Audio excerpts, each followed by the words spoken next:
कुल में पैदा होने वाली मनुवाद द्वारा बनाए गए अछूत कुल में पैदा होने वाली माता सबरी के जूठे बैल खा सकते हैं, मगर भगवान को मानने वाले लोग माता सबरी बेटा क्या मांझी साहब हो। लगातार चौथी बार जीत करके आया हूं महोदय, और मैं समझता हूं कि अगर भगवान जी मेरे साथ नहीं होते तो मैं चुनाव हार के आता है। हमको भगवान जी भेजे यहाँ पाखंडियों का पर नकेल कसने के लिए। 65% आरक्षण की बढ़ोतरी हुई, कहां फंसा हुआ है महोदय? न्यायालय के चक्कर में कमजोर पैरवी करके हमको फंसाते हैं और हमको हिंदू बनाते हैं।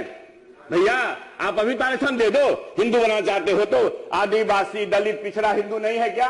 मगर यूजीसी बिल आया, सुप्रीम कोर्ट के आदेश से आया, सर्वे करा कर आया, 118% महोदय, 118% ज्यादती होती है। 100 नहीं, 118%।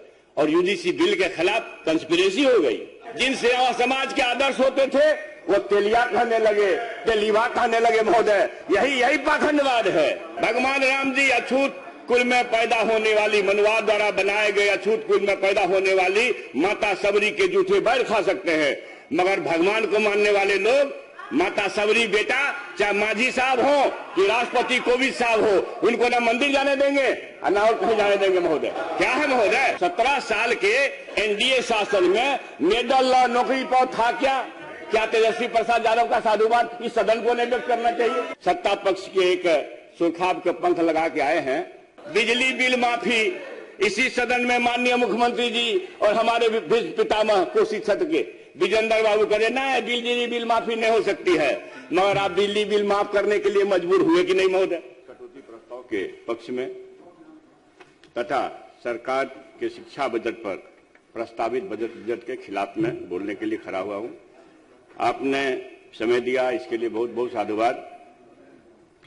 हमें इस पंचायत के बड़े मंच से अपने नेता, सामाजिक न्याय के महायोद्धा आदरणीय लालू प्रसाद जी का साधुवाद और धन्यवाद करता हूं। अपने नेता महोदय, शिक्षा के बारे में जितनी बात की जाए बहुत ही कम होगा। शिक्षा एक व्यक्ति के जीवन, परिवार, समाज और राष्ट्र के अंधकार को दूर करने का सबसे सशक्त माध्यम है महोदय। ऐसे में अगर शिक्षा किसी भी कारण से कमजोर पड़ती हो तो ये घोर चिंता का विषय है महोदय। मैं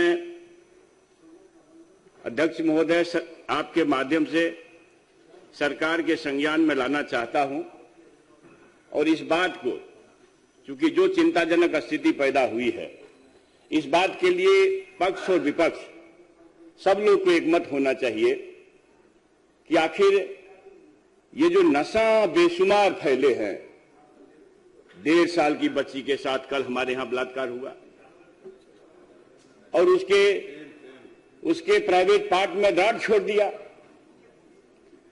2 साल की बच्ची, 4 साल की बच्ची, 6 साल की बच्ची, ये क्या हो रहा महोदय?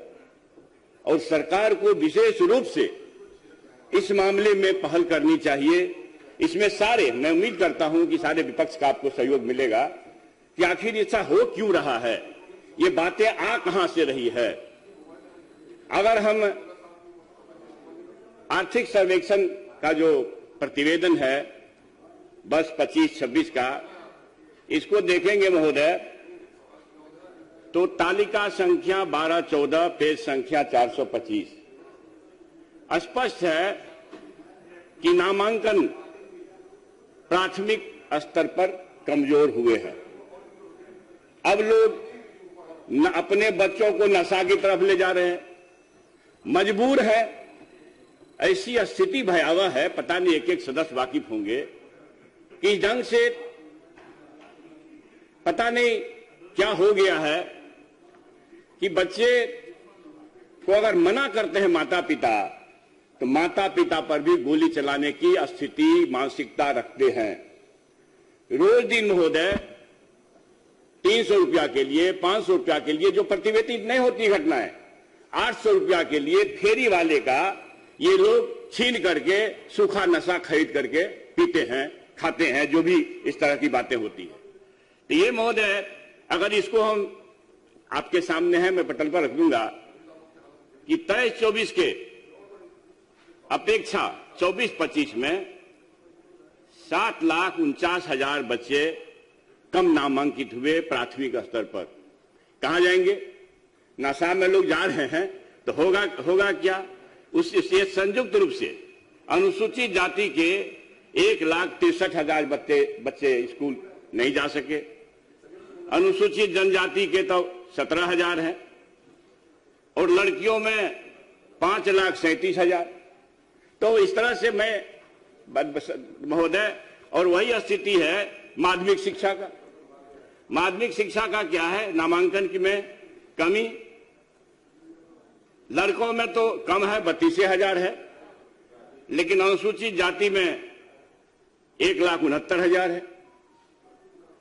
उसी ढंग से उच्च प्राथमिक में अनुसूचित जाति में 1.55% है, जबकि आंकड़ों की कलाबाजी होती महोदय। सबको पता है, सरकार कुछ कलाबाजी दिखाती है, करती है, आंकड़ों को मिलाती है, सब काम करती है। उसी ढंग से महोदय प्रारंभिक सभी तरह के प्रारंभिक विद्यालयों में महोदय स्थिति और भयावह है। लड़कों में संयुक्त रूप से 7,81,000 बच्चे नामांकन कम लिए 23-24 की अपेक्षा। अनुसूचित जाति के 3,32,000, अनुसूचित जनजाति के 18,000, लड़कियों में संयुक्त रूप से 4,55,000। इस तरह से महोदय ये नामांकन में कमी दर्ज की गई है महोदय। 1.26% ड्रॉप आउट रेट था, वो 24-25 में 6.8 हो गया। अंतर कितना हो गया महोदय? 5.54 का। लड़कों में 1.23% था 23-24 में, वह 24-25 में 7% हो गया। इसमें भी 5.77 दर्ज किया गया महोदय। संयुक्त रूप से 5.65% बच्चे स्कूल छोड़े हैं महोदय। इस तरह से शिक्षा पर हमारी सरकार खर्च कितना करती है? शिक्षा पर हमारी सरकार महोदय कुल जीडीपी का महाराष्ट्र खर्च करती है 1.65%,